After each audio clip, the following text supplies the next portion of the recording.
Hey, come on. I like this seat. I like it better.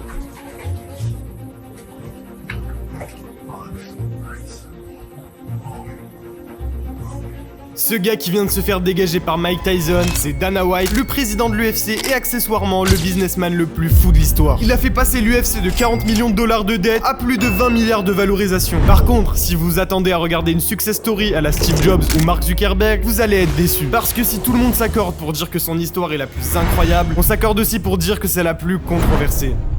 I'm the boss. Cocaine isn't cheap. It's expensive. Gotta make money. Les fans le détestent. Les combattants le détestent. La mafia le déteste. For being there. Just for working there. En fait, même sa mère le déteste. I don't like the person Dana's become. S'ajoute à ça des controverses politiques, When are we gonna see women in the UFC, man? Never. Never? des conflits avec la mafia et des histoires de drogue. L'UFC, c'est l'empire que tout le monde connaît aujourd'hui grâce à lui. Pourtant, le monde entier a voulu lui barrer la route. Prenez de quoi manger car dans cette vidéo, on va retracer l'histoire complètement folle de l'UFC et de son ravagé de président, Dana White. I don't give a f. Because I don't give a fuck about you. What's up with you? You're a drunken retard too. You know what I mean? I'm not telling the media anything. Fuck 'em. I'm not telling them anything. Shut the up, you f***ing scumbag. $175,000. And I'm coming for it, Ken. I'm coming for the money, you piece of shit.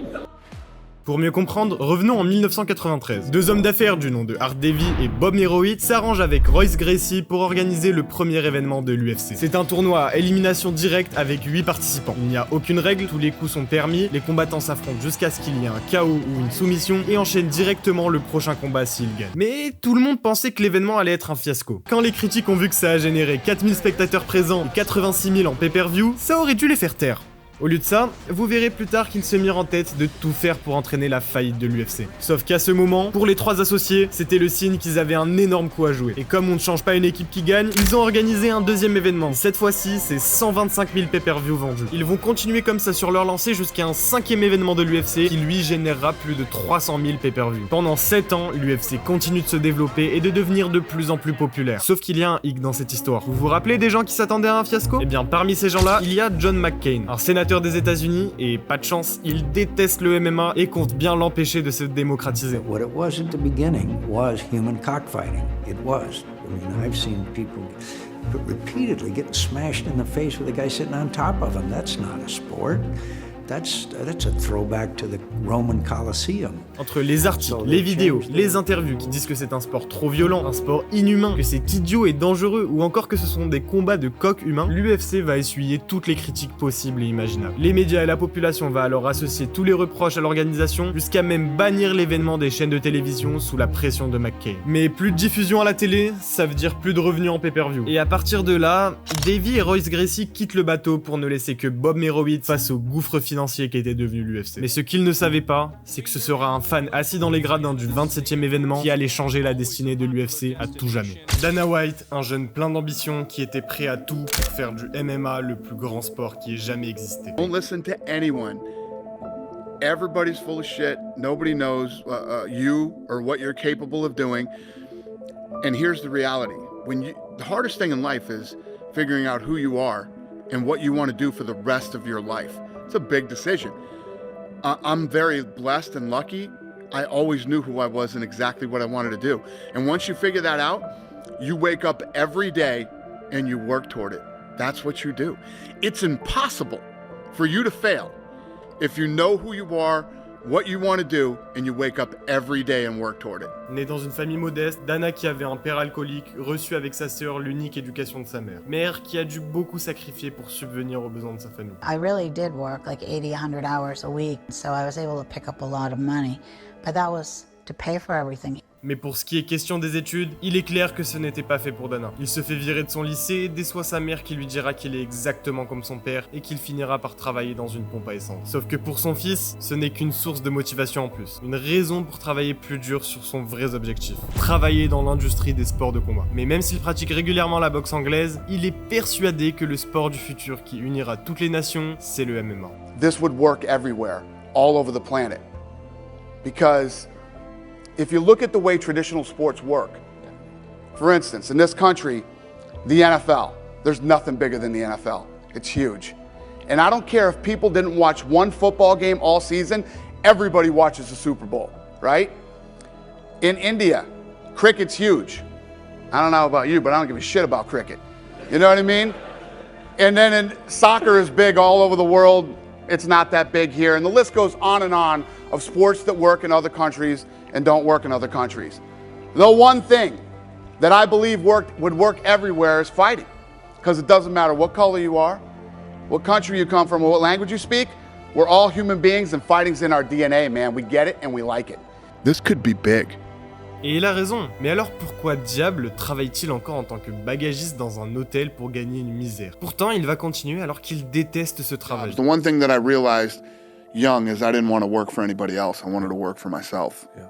Il le déteste tellement qu'il a organisé un fight club clandestin dans le sous-sol de l'hôtel pour que les membres du personnel puissent régler leurs comptes dans un combat à main nue. Évidemment, les coups à la tête n'étaient pas autorisés pour que les blessures ne se voient pas au travail. Sauf qu'il en a marre. Et du jour au lendemain, il quitte son job sans prévenir personne. Et comme il boxait depuis le lycée, il avait envie de travailler dans quelque chose en rapport avec ce sport. Et ça tombe bien, parce qu'il fait la rencontre de Peter Welk, un boxeur professionnel et une légende du combat de rue. Bon, en fait, quand je dis qu'il a fait sa rencontre, je devrais plutôt dire qu'il l'a provoqué. Parce qu'en fait, il est allé l'aborder pour lui dire, je cite, « Ok, je sais que c'est bizarre et que tu ne me connais pas, mais j'ai envie de bosser avec toi et que tu m'apprennes tout ce que tu sais sur le combat. » Du coup, sa première entrée dans le business des sports de combat a été de donner des cours de boxe anglaise dans une salle à Boston. Il met même en place une sorte de programme de charité pour les jeunes de quartier qui voulaient s'entraîner. Malheureusement, comme son nom l'indique, le programme ne rapporte pas beaucoup d'argent. Pour Dana, il est clair que ce n'est pas comme ça qu'il allait payer les factures. Alors pour commencer à générer des revenus, il va coacher personnellement des businessmen et des femmes au foyer. Mais il faut que je vous précise quelque chose. Dana est vraiment prêt à tout pour réussir dans le business des sports de combat. Il sait qu'il a trouvé sa passion et qu'il veut faire ça pour le restant de sa vie. Et ça, il le sait depuis ses 19 ans. C'est pour ça qu'il va se donner à 100% et travailler tous les jours sans interruption. Et ce, alors que même certains de ses amis l'invitent pour leur mariage. Invitation qu'il va toutes décliner, sauf une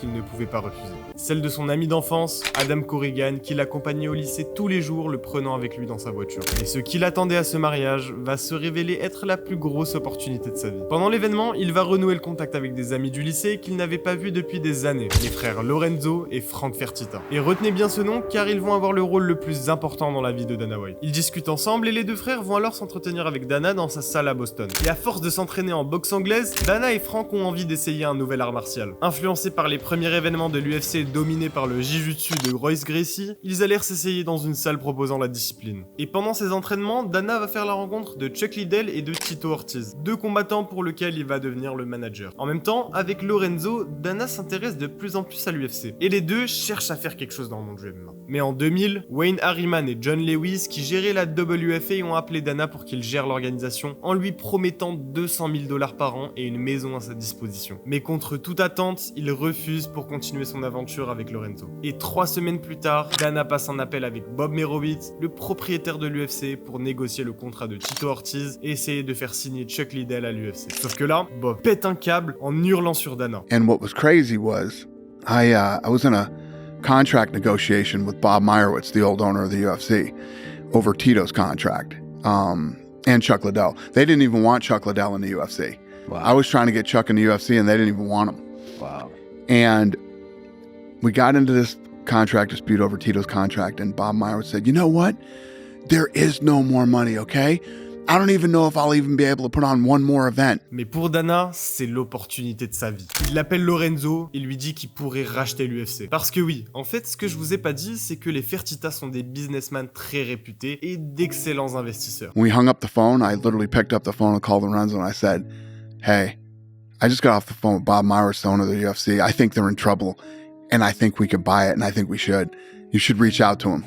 Donc Lorenzo passe un coup de fil à Bob, et après 3 mois de négociations, c'est pour $2 millions qu'ils réussissent à racheter l'UFC. Plutôt ce qu'il en reste. Parce que dans sa faillite, Bob a littéralement vendu tout ce qui touche de près ou de loin l'UFC. Le nom de domaine, les droits de DVD, les droits des produits dérivés, des jeux vidéo, etc.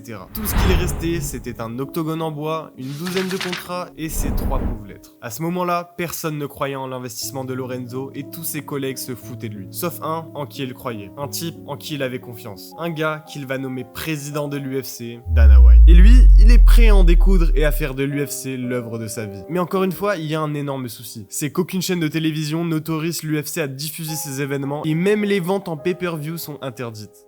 We bought a company that wasn't allowed on pay-per-view. Porn is on pay-per-view. Trust me when I say this. I've been in business for a long time.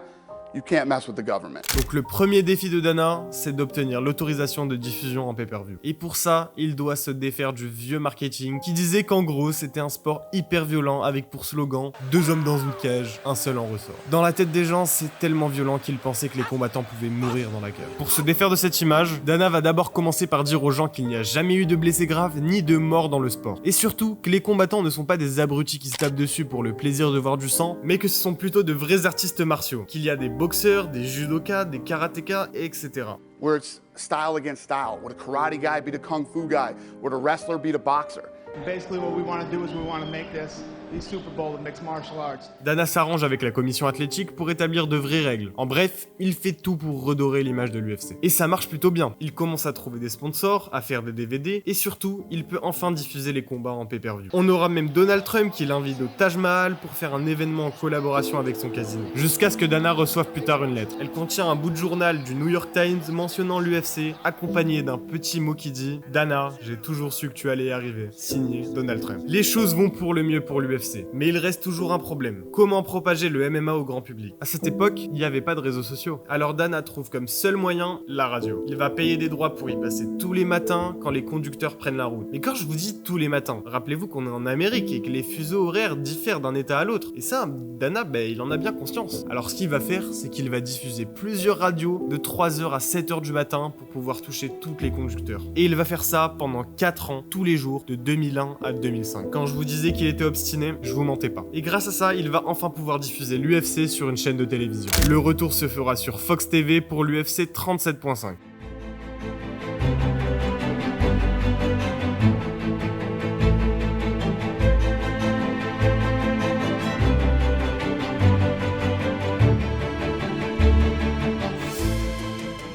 Le travail acharné de Dana White va enfin montrer ses fruits lors de l'UFC 40, où il sold out le Grand Garden Arena et vend près de 150 000 pay-per-view.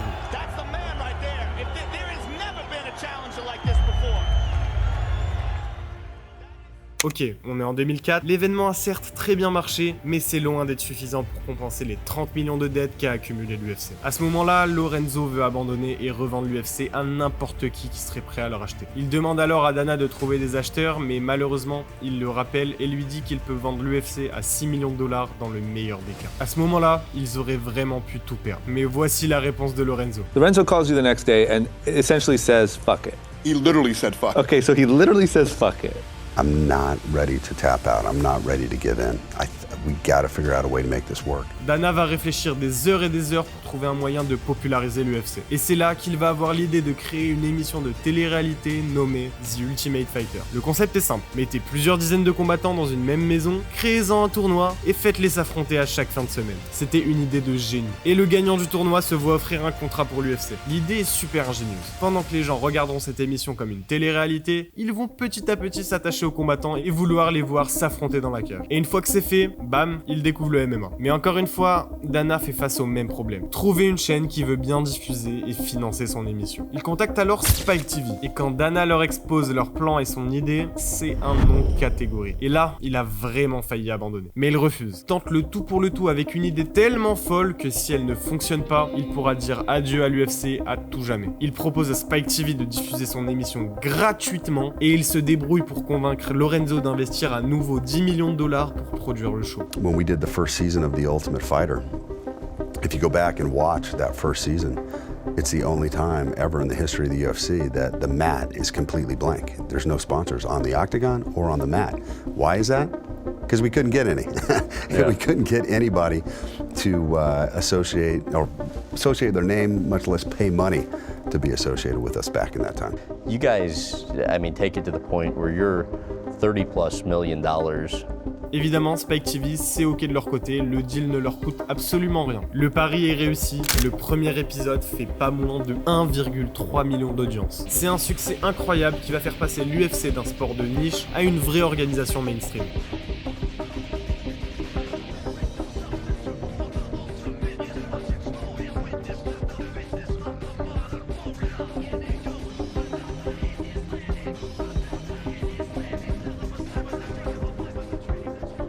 L'UFC devient de plus en plus populaire et la 5e émission de The Ultimate Fighter fait plus de 2,5 millions d'audience. Sauf que Dana a encore un problème. Bon, vous allez finir par croire qu'il est maudit, mais après cette émission, le président de Spike TV est viré du jour au lendemain. So at the time, the president of the company got fired. Mais Dana, il a à tout prix besoin d'une chaîne pour diffuser son émission, sauf que personne de chez Spike TV ne lui répond au téléphone. Il insiste et prend directement un avion pour New York, mais même dans les locaux, personne ne veut lui adresser la parole. Il se retrouve alors à devoir préparer l'UFC 40 sans savoir qui va diffuser son émission après l'événement. Pour ne rien arranger, quand l'événement arrive, Dana, qui avait prévu 2 heures de diffusion, voit les premiers combats de la soirée s'enchaîner tellement vite qu'il commence à paniquer. Mais 2 têtes brûlées qui combattent en catégorie light heavyweight vont lui sauver la mise. Leur nom, Forrest Griffin and Stephen Bonner, et il se livre un combat acharné comme on n'en avait jamais vu jusque-là. end up putting on that fight. And the numbers during the fight went just like this. Et pendant tout le combat, l'audience grimpe en flèche. Le combat est fini et Dana signe instantanément les 2 combattants pour l'UFC. C'est bon, il l'a fait. Il a montré au monde entier qu'il vient de bâtir quelque chose de spécial.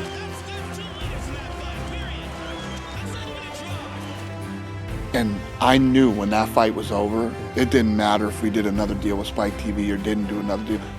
We did it. We made it. We were going somewhere. Ce combat-là, il a littéralement sauvé l'UFC de la faillite. Et en même temps, il a rendu tous les gens fermés à ce sport, ouverts au MMA et évidemment à l'UFC. Dana White a réussi son pari, le MMA commence enfin à devenir mainstream et les pay-per-view explosent à chaque événement. Les saisons de The Ultimate Fighter reprennent et ramènent encore de nouvelles personnes dans l'engouement. L'UFC commence vraiment à se démarquer de ses concurrents. Mais connaissant Dana, se démarquer de ses concurrents, ça lui suffit pas. Lui, il veut ne plus en avoir. C'est pourquoi l'UFC va racheter l'organisation japonaise concurrent Pride FC. Et pour l'anecdote, Dana voulait garder l'organisation au Japon pour s'attaquer au marché japonais en organisant des combats entre les champions des 2 ligues respectives. Sauf qu'avant de racheter le Pride, c'était les Yakuza qui dirigeaient l'organisation dans l'ombre. Et le fait que Dana White vienne fourrer son nez dans leurs affaires, bah ça ne leur a pas plu du tout. Ils vont lui envoyer des menaces de mort et bloquer toutes ses tentatives de business au Japon. Jusqu'à même le pousser à abandonner le marché japonais en fermant le Pride pour de bon. Première défaite de Dana White. Mais l'UFC va quand même continuer sa quête de destruction de la concurrence en rachetant maintenant la Strike Force. Sauf que les pratiques de Dana White sont loin de passer inaperçues aux yeux des médias qui l'accusent de chercher à créer un monopole. I do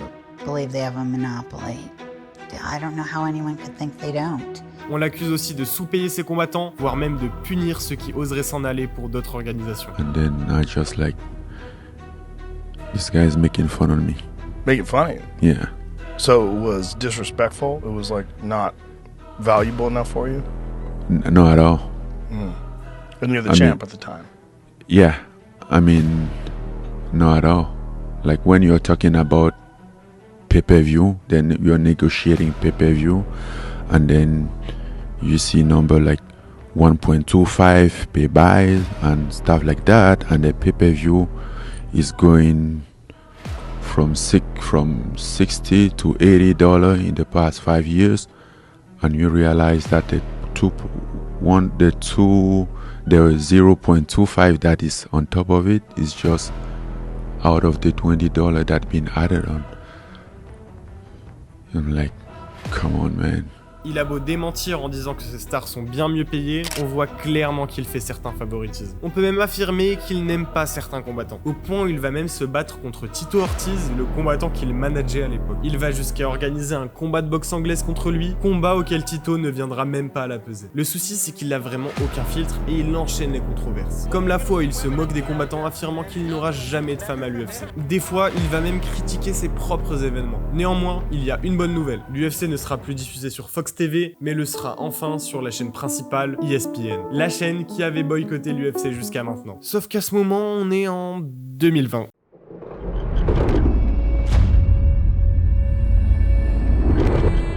Nous sommes en guerre. En guerre sanitaire, certes. Nous ne luttons ni contre une armée, ni contre une autre nation. Mais l'ennemi est là, invisible, insaisissable, qui progresse. Et cela requiert notre mobilisation générale. Nous sommes en guerre. Toute l'action du gouvernement et du Parlement doit être désormais tournée vers le combat contre l'épidémie. Le Covid apparaît et tous les événements sportifs sont suspendus. Mais le contrat qu'il avait passé avec l'ESPN, il stipule qu'il doit organiser 43 événements par an, ce qui a l'air clairement impossible vu les restrictions mises en place. Dans toutes les entreprises, c'est la panique. Les licenciements arrivent en masse, les grosses sociétés perdent des milliards en bourse, mais Dana White, lui, décide de ne virer personne. Il se creuse la tête et trouve une solution plutôt originale. La réponse au problème, la voici. We got a call somewhere around April that Dana has a dream to create a fight island. Il va créer la UFC Fight Island, une île privatisée à Abu Dhabi pour pouvoir organiser les combats malgré les restrictions sanitaires. Il ramène des scientifiques, des médecins, des infirmières, des tests et crée littéralement un labo sur l'île. Sauf que, encore une fois, les médias, quant à eux, sont indignés. Tout le monde le prend pour un fou. Et c'est peut-être le cas. Il est fou de ce sport, et ça, personne ne peut lui retirer. Il a beau accumuler les controverses, les coups bas et les scandales, c'est un exemple de détermination. Quelqu'un qui a tout sacrifié pour ses rêves. Quelqu'un qui a travaillé plus dur que n'importe qui quand le monde entier doutait de lui. Il n'est certes pas parfait, mais il fait de son mieux pour aider les combattants et faire vivre le sport qu'il anime. C'est même le premier à offrir des assurances de santé à ses sportifs. Une fois, il a même payé de sa poche le loyer d'un combattant qui n'avait plus d'argent. Au final, il a fait tout ce qu'il fallait faire et tout ce qu'il a dit qu'il allait faire pour faire vivre le MMA. Fucking bet against me. Bet against me. Tell me it's not gonna happen. Tell me it's gonna fail. I love it. I love every minute of it. Is this the happiest birthday yet after making $4 billion? It doesn't suck. You had 9% of the UFC, is that correct? Yeah, I had 10, and then I sold a point to Abu Dhabi when they bought Okay. a few years ago, and then I sold. So now you have $360 million plus whatever you had before that, correct? I think it's pretty amazing the things he's been able to do with MMA and the UFC. You could say anything to him right now if you were there. What would you say to him?